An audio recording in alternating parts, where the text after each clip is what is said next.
So thank you, Ravi and Lokesh, for this wonderful event. And unfortunately, I am joining online only. So sorry for that. So we will start with a case scenario. And this was given to me by Ravi, that a 13 years old boy with poor quality sleep and abnormal movement during sleep. And as Manjari Madam has pointed out, that it is a case which deals with the movement disorders. So we will just start. Let the story begin now. And this is the scenario: the 13-year-old boy, and he was brought to brought for the reason that he was having. There were complaints of hitting the bed or wall with his head during sleep, and it was happening 1 to 2 nights per week. And the patient was unaware. The child was unaware and was informed by the parents next morning.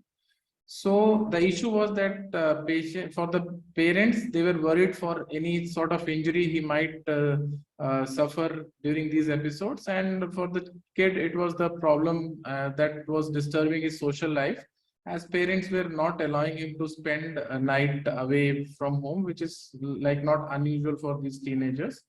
So when and how did the episode start? So we just go a bit deeper in the history. So the episode started at the age of 1 year, so almost at the infancy. And usually he used to bang his head on bed or pillow during sleep. And each episode lasted about 2 to 5 minutes, and they were subsiding on their own. And it was happening 3 to 5 nights per week. So that was right at the beginning, like 1 to 2 years of age. So what exactly was happening during the episode? So the parents see that they used to see that the patient assumed a prone position with the knees close to the chest, and he used to hit the bed or the pillow or the wall with forehead.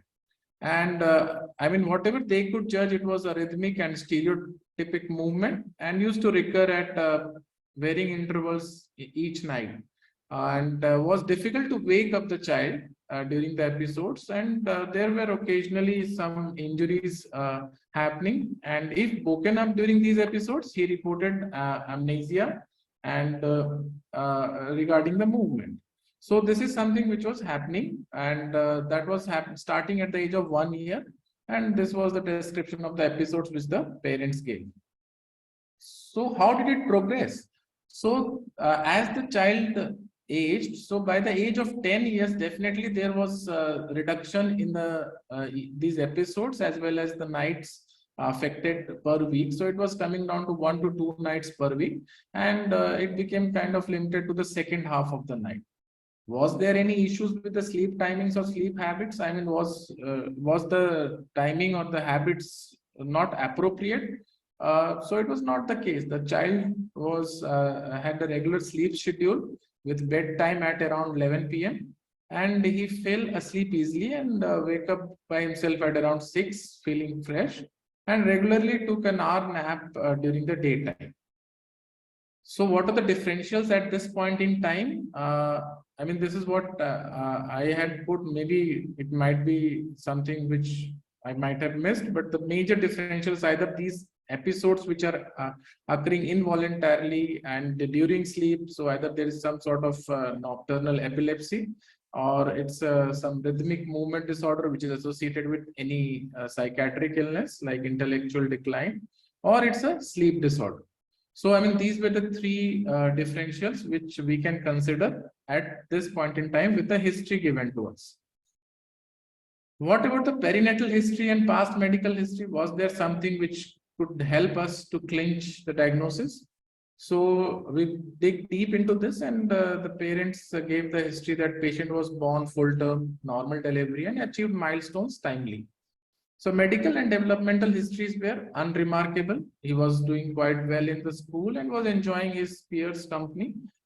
And what about past history? So there was no history in the past to suggest that he had any sort of a seizure episodes or epileptic disorder apart from the sleep events. Then developmental delay was not there. He achieved all his milestones in time. Then there was no history of any pervasive developmental disorder, substance abuse, or any other psychiatric illness. No, any stereotype movement disorder was seen apart from this during wakefulness or sleep. And then chronic sleep deprivation was not there.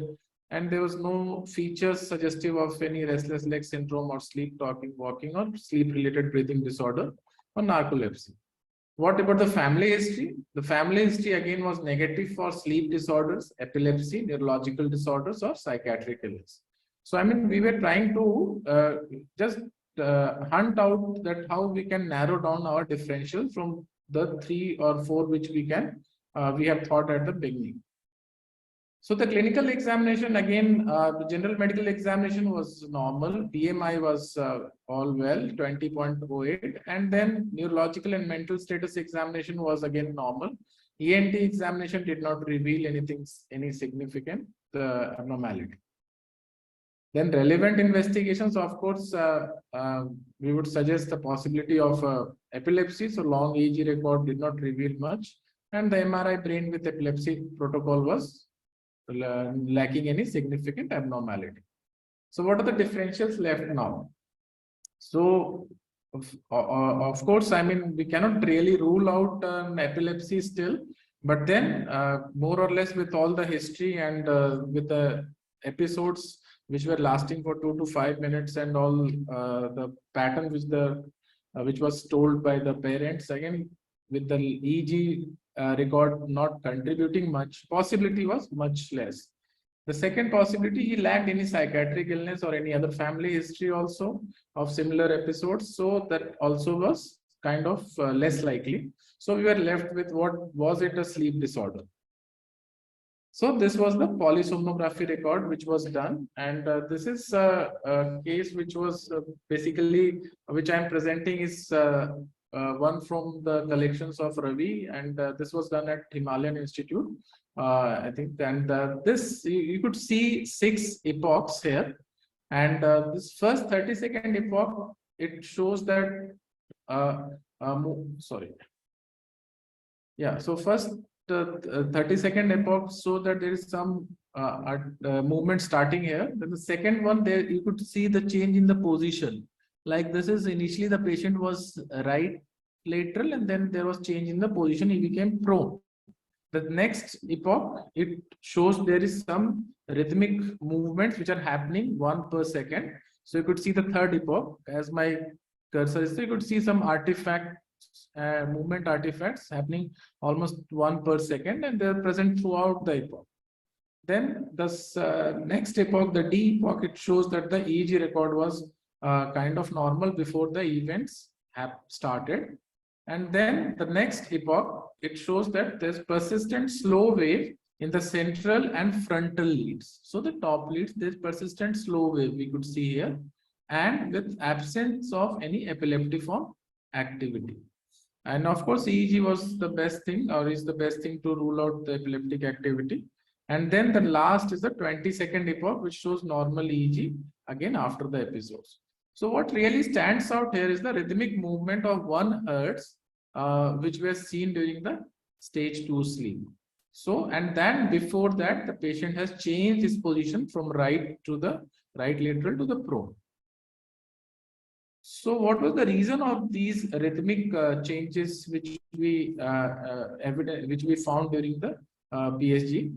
So his other sleep parameters were all well, like total sleep time was 416 minutes and sleep onset latency was 1 minute with an efficiency of sleep of 99%. So there was the PSG video revealed the something which was quite interesting. The child, he scratched his cheek and assumed frog-like posture with knees close to the abdomen and arms folded, and he banged his head on the pillow for nearly 2 minutes.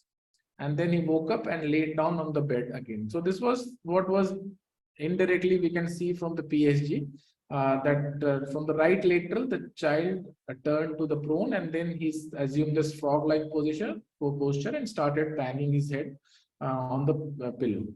So a closer look at the PSG again showed this rhythmic 1 hertz muscle and movement artifacts, which we had just discussed. And what was interesting that there was in the occipital lobe, as we see, we will just go here.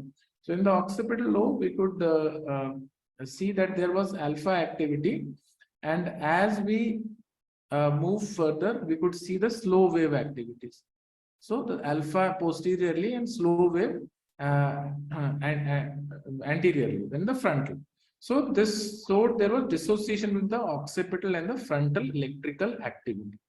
So this was again something which is interesting. So we could not get the exact video which we had for this patient, but this is something which I got borrowed from the continuum. This is a typical episode which you can see in these patients, patients like this. So I mean, he's not assuming a pose, but you see the head, how he's banging his head on his hand. This was an adult, and this is a child who is again banging his head on the pillow. So this is. So what is the final diagnosis for us? So it's kind of head banging, and it is a sleep-related rhythmic movement disorder. So it's a sleep-related rhythmic movement disorder, and that is what we finally reached to the diagnosis. So what are sleep-related rhythmic movement disorders? So usually they manifest commonly with body rocking, the most common, but then the other manifestations can be head banging, rolling of head or body or leg, and banging of leg. So what are the characteristics of movements? So as you could see in the videos and as described by the patient's parent, they involve large muscle groups, and it's usually drowsiness or during sleep that these happen, and they are quite stereotypic and rhythmic. So the patient characteristics, as we saw in our patients, starts mostly in infancy, almost up to 60% of patients, and then prevalence decreases to 5% by the age of 5 years. So why do we worry of it? Because of the impact. Like many times, child may suffer injury. It may disturb the sleep of the child or the bed partner, and the other thing that it may affect the functionality of the kid during the daytime by disturbing his nighttime sleep. So what are the mimics which we should rule out, as we had discussed before, and I think we had discussed a few of their characteristics too. So the other movements during sleep which we should rule out, like bruxism, sucking of thumbs or lips, or hypnagogic foot tremor. And how we'll do that? So these movements are again rhythmic and stereotyped, but these movements are simple and they involve the small muscles, not the large muscles, which we saw in our patient. Like usually the proximal large muscles are involved in sleep related rhythmic movement disorders. Then the second, of course, we can think of parasomnias. So other sleep disorders. So these are complex behaviors that occur during sleep. Then they are longer than the epilepsy, longer in duration than epilepsy.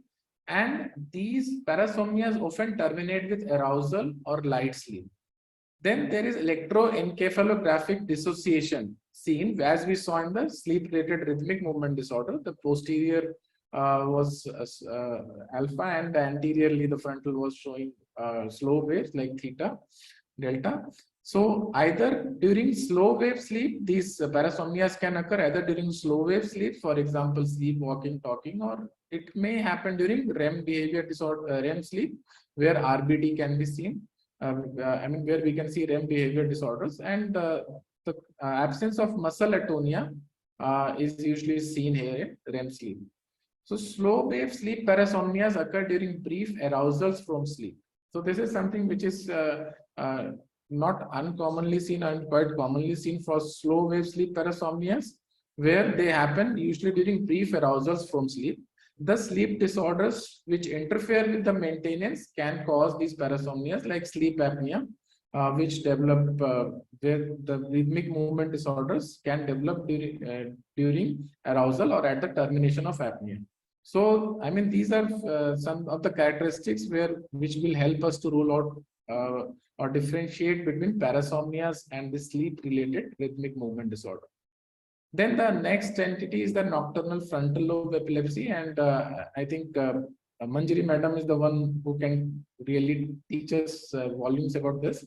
So mostly the classical feature how we can differentiate is like it may start in childhood or adulthood, and then multiple short span stereotype movements in night or awake. And these are short spans, so we have this usually lasting for a few seconds or maybe a minute. and the abnormal EG activity during these episodes, and there can be findings on the functional neuroimaging during the IMS. Then coming on to the next major differential, the rhythmic movement disorder associated with psychiatric illnesses like intellectual disability, pervasive developmental disorder, and ADHD. So the rhythmic movements predominantly happen during wakefulness in these disorders, and in intellectual disability and pervasive developmental disorder, the rhythmic movement disorders usually persist during adulthood. But if the intelligence is normal, in those kids, it improves by childhood.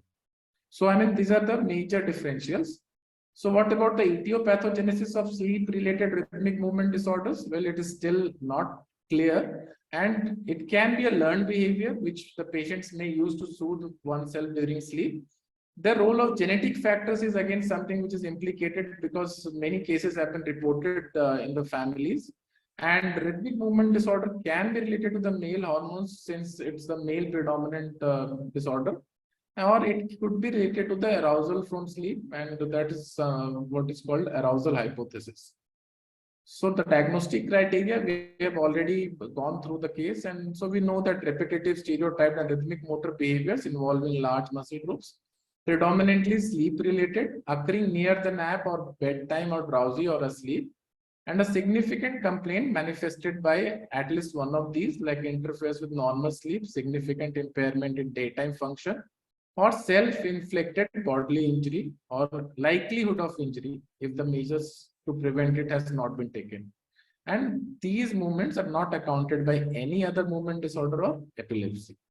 So this is the criteria which we had discussed along with the case.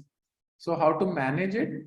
If it's because of comorbid sleep disorder, as we had discussed, sometimes like sleep apnea patients may have some arousals and it may result into rhythmic movement disorders. So that's kind of secondary. So there the treatment of the primary cause like sleep apnea will help. But this was not the case, not the scenario in our case, because there was the sleep study did not reveal any evidence of sleep apnea. And in those patients without comorbid sleep apnea, clonazepam at bedtime is something which work by improving the maintenance of sleep and reducing these movements, and as was seen in the case which we discussed right now. So this brings us to the sleep related movement disorders. As we discussed, the first one, sleep related rhythmic movement disorder. So there can be some movement disorders which may not be rhythmic. So it's like very simple, rhythmic and not rhythmic. So all these disorders can be grouped into sleep related movement disorders. So there can be other disorders. I have drawn it in a bigger bubble like the RLS, because this is something which you see very commonly. And then there can be bruxism and other movement disorders. So we will just, I mean, this is the list which I think we can go on and discuss. But we will just, I will show you a couple of videos, and then we will wind up, as I think we are running short of time, as Ravi told before starting this. So we'll just see this video again, borrowed from the continuum.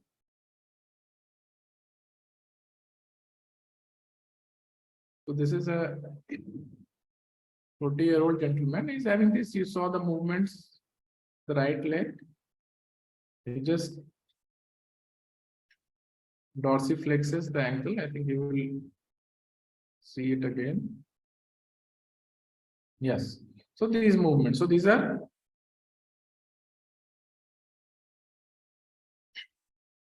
periodic limb movements. So again, polysomnography, if it's a disorder, if we have to label it as a disorder, it needs to satisfy the criteria for periodic limb movement disorder, and like a series of 4 or more such movements, each movement lasting at least 0.5 to 10 seconds, and the amplitude of the toe dorsiflexion during calibration, which is recorded.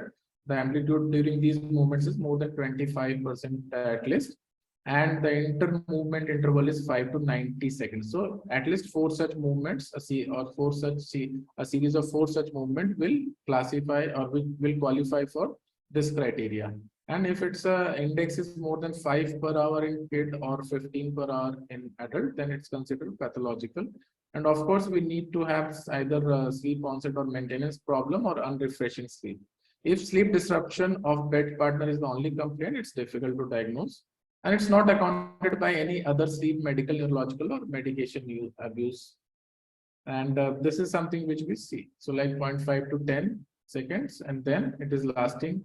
I mean, it is coming every 5 to 90 seconds, and a series of 4 such movements. So this is the last video, and we will wind up with this. I think probably this may not be difficult for the audience also to identify against another sleep-related movement disorder.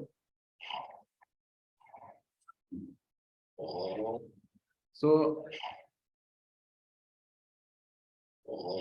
I'm not sure the audio is there, but I think it must be audible there. So it's making some movements, chattering movements which are coming from the teeth. So this is sleep related bruxism, and I think probably will not go into the depth of it. So the take home message is that movement disorders and sleep are intimately related. The sleep related rhythmic movement disorders and other sleep related movement disorders are often overlooked, and not all abnormal movements in sleep is epilepsy, but then of course quite a few of them are. So this brings us to the end of my talk, and I thank you, Ravi, for the opportunity, and thank you all. Dr. Niraj, it was really good to see all the types of cases. And are there any questions from the house, or are there any clarifications? Yeah, so there's one question Dr. Khosla has. Thank you so much. Bruxism in children has been associated with worm infestation, but in practical life, when we may deworm them and it just never reduces the bruxism. But recently there was an article which I read which spoke about fiber in diet and bruxism. And they found a very strong correlation that children who have bruxism have low fiber in their diet, and improving just the fiber in their diet reduce the risk of bruxism. So we see a lot of constipation today because of lifestyle changes, and children are eating really poor fiber diet. So this is something in the area of investigation which we could really study and see if it can help. Just a comment it was. Thank you, ma'am. Thank you. Very nice, because this is yes, I think there are a lot of misconceptions and myths about bruxism, and we've had patients who've had very, very severe bruxism who've actually ground their teeth off, and what helps is giving Botox. So I think Dr. Niraj may have also used it. yes, It does produce relief from severe bruxism. Are yes, there any other questions? Dr. Niraj, you want to say anything? No, ma'am, I think I totally agree with what you said, because many of the time these patients will complain of jaw pain, and they come to us with jaw pain and some temporal headache. So that is something which is there already in the criteria also. And you rightly pointed out that Botox is something which can help them. So thank you. Thank you, ma'am.